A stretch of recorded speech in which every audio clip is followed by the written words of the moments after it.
They thought you'd fall apart. They were certain you'd come crawling back, apologizing, begging, doing anything to prove they were worth missing. Because in the distorted reality of a narcissist, discarding you isn't the end, it's a test. A trap to see whether you're still emotionally entangled enough to voluntarily re-enter their cycle of control just to feel accepted again. But what happens when you don't react? When you don't call, don't chase, don't play the role they've written for you?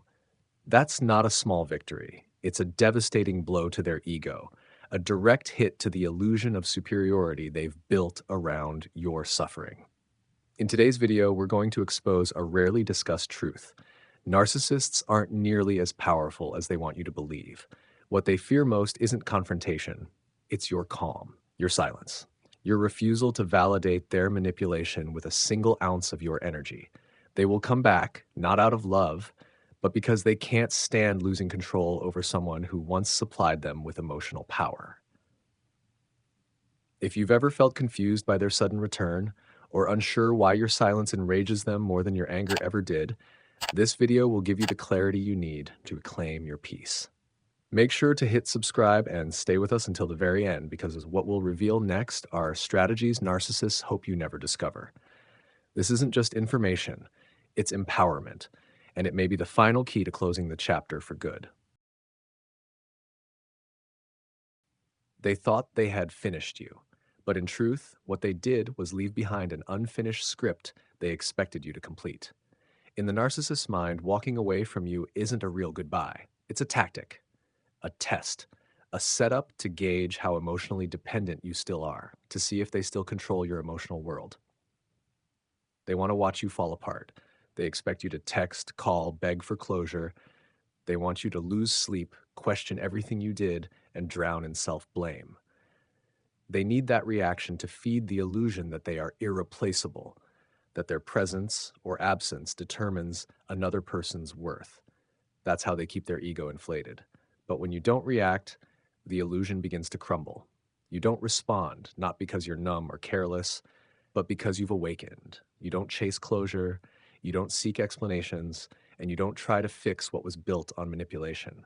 And that confuses them. Narcissists are not equipped to handle silence. They are addicted to emotion, especially the negative kind.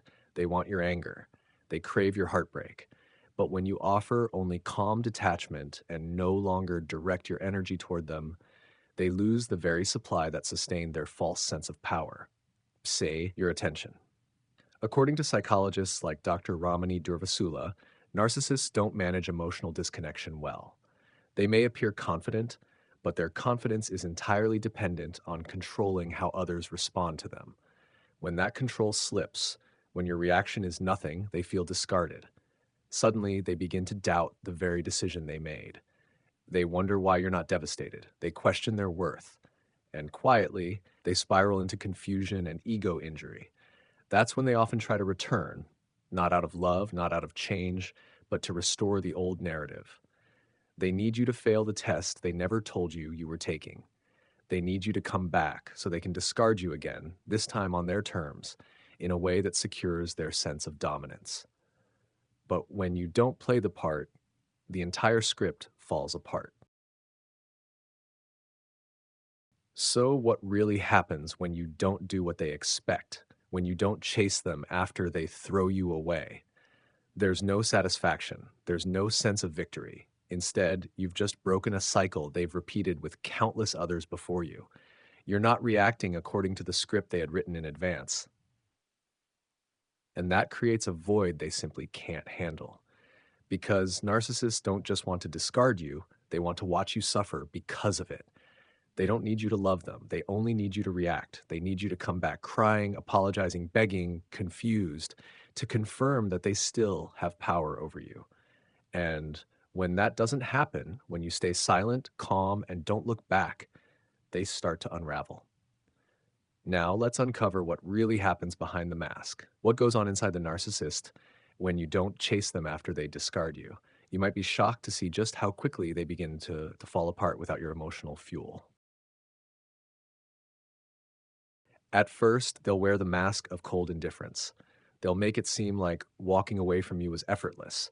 You might see them posting happy pictures, flirting with someone new, or appearing more at peace than ever. They might even throw out comments like, "She's too weak. She'll fall apart without me. I don't even miss her." But don't be deceived by the surface, because the truth is, this is where everything actually begins. As a day passes, then two, then a week, and they hear nothing from you, receive no texts, no desperate calls, no emotional outbursts, they start to feel unsettled. Your silence isn't passive, it's intentional, powerful, boundaried, and that completely shatters their internal expectations. Make no mistake, they expected to see you collapse. They expected tears, begging, confusion, not because they cared, but because they needed that suffering to feed their grandiose self image. They needed you to prove that they still had emotional power over you. But you didn't play your part. You didn't give them anything. And now they begin to unravel from the inside. Though they won't say it out loud, their thoughts start spiraling. Who does she think she is to ignore me? Why isn't she crawling back? What is she doing now? Is there someone else? Did I completely misjudge her? Wait, am I no longer important to her? These questions loop in their head, echoing in silence. And you know what's happening? You've just hit their deepest wound, the fear of being irrelevant. Narcissists cannot tolerate being ignored. Their entire sense of self-worth is built externally. They don't have a stable inner identity. They survive on emotional feedback from others, especially from people they've controlled. And you, the person who used to cry, react, overthink, you were once the mirror that kept their identity intact. Now that mirror has gone dark. No reflection, no reaction, no validation, not even in the form of anger or pain. And in that silence, they lose direction. You're no longer their supply. You're no longer the echo chamber for their ego. You've withdrawn your emotional energy, and that sends them into panic. Slowly, insecurity turns into something even rarer in the narcissist's world: self-doubt. They begin to question, maybe I was wrong about how much control I had. Maybe she wasn't as weak as I thought. Maybe she's waking up. And then comes the internal chaos. They hate it. Narcissists rely on predictable scripts. They need to know how you'll respond. It gives them leverage, structure, power. But you've taken that script and walked off stage. Now they don't know what happens next, and nothing terrifies them more than a game they no longer control. Narcissists can't stand silence because silence is the one truth they can't manipulate. There are no arguments to twist, no tears to mock, no emotional reactions to feed off of. Just one cold, undeniable reality. You've stopped playing their game. And that, right there, is the beginning of your freedom. Because they didn't just lose your presence, they lost their power. However, their distorted ego doesn't surrender so easily. They can't allow you to see that your silence is actually affecting them. They can't admit that they are the one unraveling in the background. So instead, they shift to another tactic, a manipulative defense mechanism, flaunting a new source of supply. They start posting photos with someone else, smiling, laughing, appearing as if nothing ever happened. They might move on within days, attaching themselves to someone new. But they don't do this out of love.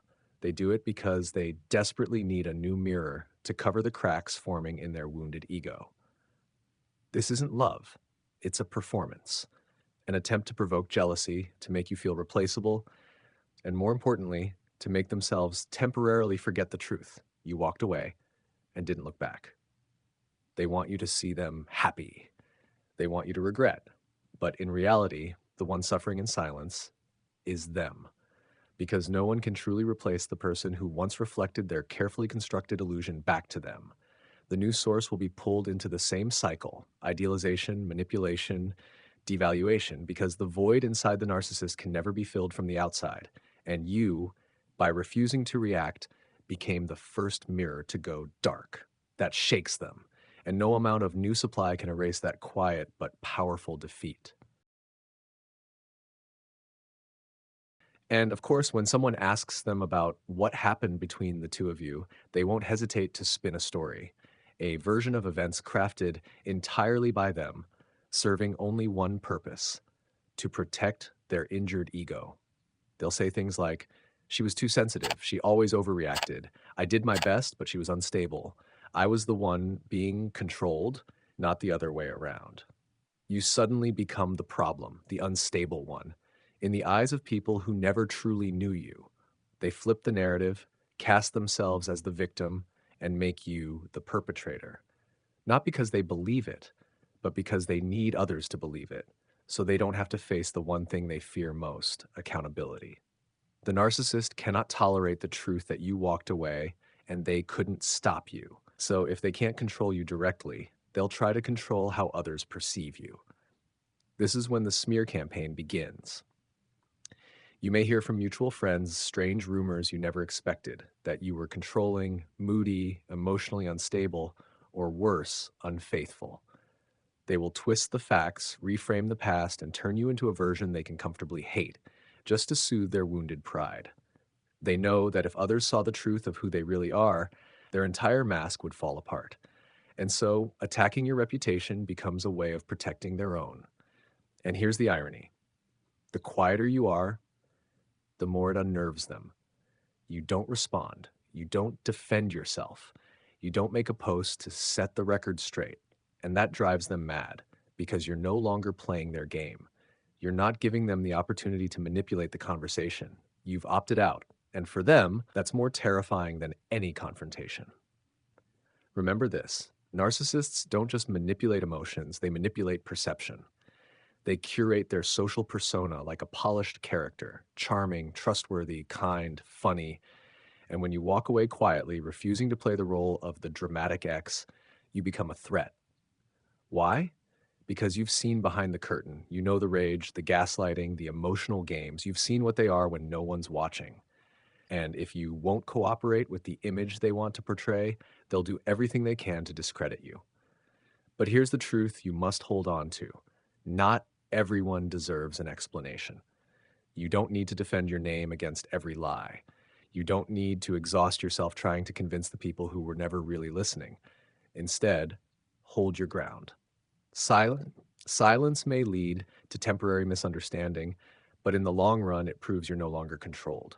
No one can force you back into a role you've already outgrown. You've awakened. You've walked away. And now you understand that the truth doesn't need volume to exist.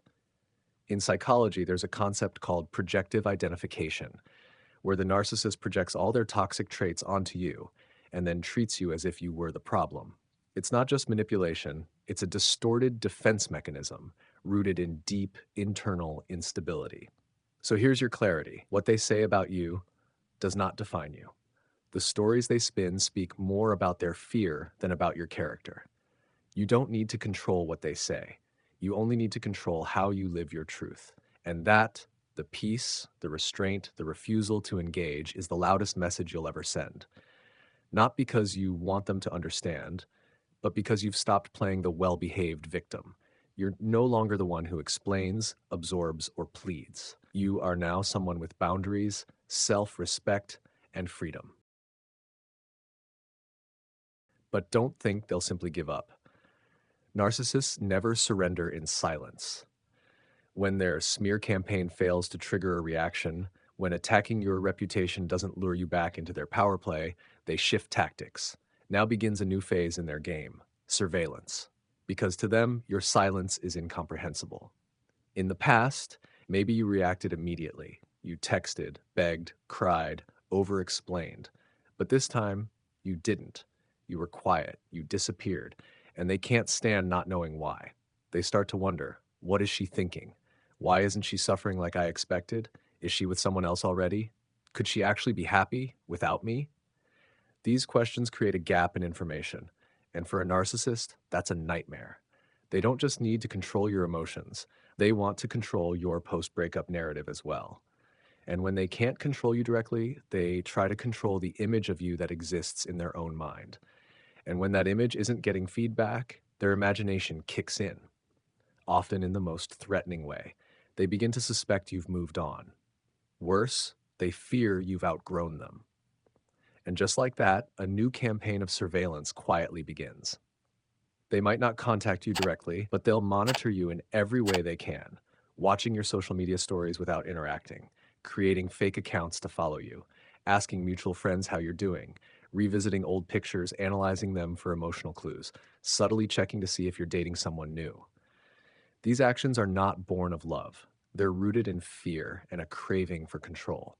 Because if you've truly moved on, if you're happy, grounded, and most disturbingly, not mentioning them at all, that shatters their illusion that they were irreplaceable in your world. And that reality destroys them more than any criticism ever could. In psychology, this is where we see the full force of narcissistic injury, a deep core wound to their inflated ego. It's not sadness, it's a mixture of rage and panic, because their emotional control system is losing signal. The person who once revolved around them has gone silent, and they need an explanation. They try to console themselves with distorted logic. She's probably pretending to be strong. She's doing this for attention. There's no way she got over me this fast. But somewhere beneath all that defensive talk, they know the truth. You're rebuilding without them, without closure, without seeking their validation. And that is what unhinges them. Many people mistake this kind of surveillance as proof the narcissist still cares. It's not. It's a desperate attempt to regain control over what they've lost. They can't stand that you've stepped out of the victim role. They can't bear to see you stand tall without them. They begin watching your every move, waiting for a crack, a sign, an emotional window they can exploit to re-enter your life. But this time, you're different. Because you're not silent out of pain. You're silent because you no longer need validation from the person who broke you. You're not posting to get their attention. You're not dropping vague hints to make them jealous. You're not playing by their rules anymore. And that means they no longer have anything to hold on to. And in that silence, when they can no longer touch your mind or trigger your emotions, that's when you've truly won. And then they come back, not with rage, but with regret. A short message at midnight, just wanted to say I'm sorry, or something casually harmless. I saw a post you shared, hope you're doing okay. Don't let the softness fool you, because it doesn't come from the heart, it comes from the need for control. This is not remorse. This is a familiar tactic in narcissistic psychology, known as hoovering. Like a vacuum, they return not to love you, but to suck you back into the emotional territory they once dominated. They feel empty, lost, and can't bear the idea that you're now living a life that no longer revolves around them. They're not coming back for you. They're coming back for themselves, to patch up their wounded ego, to reassure themselves that you're still within reach, and if you let them in, they'll drain you again, only this time with subtler, sharper manipulation. So when they come back with that carefully worded, "I'm sorry," stay grounded in this truth. Real change never begins with a late-night message. True remorse isn't paired with control. And real love never demands you lose yourself, again and again, to keep it. You're no longer there to help them start over, because you've already started over, without them. The story ended the moment you chose silence over their familiar script. The door closed when you stopped being emotionally steered by their games. They may knock, they may beg, they may perform the role of the changed person. But deep down, you know, the one who truly changed is you. And that is something they can never control again. So how do you know you've truly broken free from their invisible grip? How do you tell the difference between real freedom and simply going quiet while secretly hoping for a sign from them? True freedom isn't about forgetting. It's about no longer wanting to return, even if you still remember. It's when you can still think of them, but no longer wish they understood. You no longer hope they'll change. You're not waiting for an apology, for acknowledgement, or for closure. You see them clearly, no illusions, no fantasies. And even though you may have once loved deeply, you now know. Love doesn't mean destroying yourself just to keep someone around. You know you're free when they come back, and you're no longer shaken. You read the message, but don't rush to reply. You see their return for what it really is. Not a miracle, not hope reborn, but a predictable pattern. You know you're free when you no longer need others to validate your choice. You don't need people to take your side. You don't need to expose them to feel redeemed. You simply live in peace, with clarity, with wholeness. And most importantly, you're no longer playing by their rules. You're not trying to be nice so they'll value you. You're not holding the relationship together by sacrificing yourself. You finally know your worth, and it has nothing to do with how they see you. But freedom doesn't sustain itself automatically, especially when the narcissist does everything they can to slither back in. They won't always return with sweetness. Sometimes they return with indirect strikes, a sarcastic post on social media, a coincidental run-in, a vague message from a fake account, a rumor passed around by mutual friends. All of these are hooks, not meant to reconnect, but to test. Will you still react? And this is when you need to master the most crucial skill, protecting the freedom you fought so hard to reclaim. First, remember, not responding is not weakness. It's disciplined strength. You don't need to answer their message. You don't need to prove anything. You don't need to clarify or defend yourself. Truth doesn't need noise. It lives in consistency. Next, set firm boundaries and stick to them. If they message you, don't reply. If they approach through mutual friends, keep your distance. If they badmouth you, let them. Your emotional reaction is the only supply they need, and you're no longer giving it. More importantly, shift the focus from them back to yourself. The more you invest in your growth, mentally, emotionally, physically, the stronger your internal foundation becomes. Learn something new. Nurture healthy relationships. Pursue what you love, not to prove a point, but because your life no longer revolves around them. You've stepped out of the maze, and the path ahead no longer requires their presence to feel whole. Let yourself grieve, because that's real. But don't go back, because you deserve a peace that isn't conditional. And above all, remember this. Narcissists don't fear losing you. They fear losing control over you. And when you stay silent, no replies, no reactions, no explanations, you haven't just escaped, you've reclaimed authorship of your life. This isn't revenge. This is maturity. And nothing renders them more powerless than seeing someone they once manipulated now living freely, firmly, and never looking back. And then one day, when the noise has faded, when there's no more surveillance, no more reaction, they finally face the one truth they've spent their entire life avoiding. You're truly gone, not temporarily, not as a test, not as a strategy to get their attention, but permanently. No longer someone to blame when their emptiness becomes too loud. No longer someone to manipulate when their inner chaos spirals out of control. No longer someone to test for loyalty, love, or power. For the first time, the narcissist is left alone with their true self. No spotlight, no audience, no idealized role to play. Only them, raw, fractured, conflicted, and terrified. No one left to admire them, no one left to react, no one left to define them. And in that moment, they lose control over everything except their own unprocessed pain. That solitude is not the usual kind of loneliness. It is the total collapse of a psychological structure built entirely upon dominating and extracting emotional energy from others.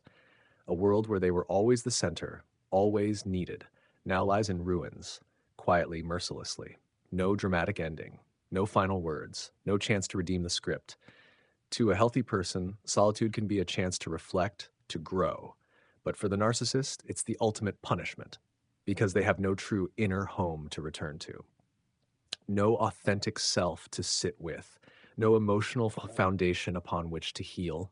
Everything they've done, everything they've become was built on the reflection in someone else's eyes. And when you, the one who once reflected light, love, and patience, are no longer there, they can no longer see themselves.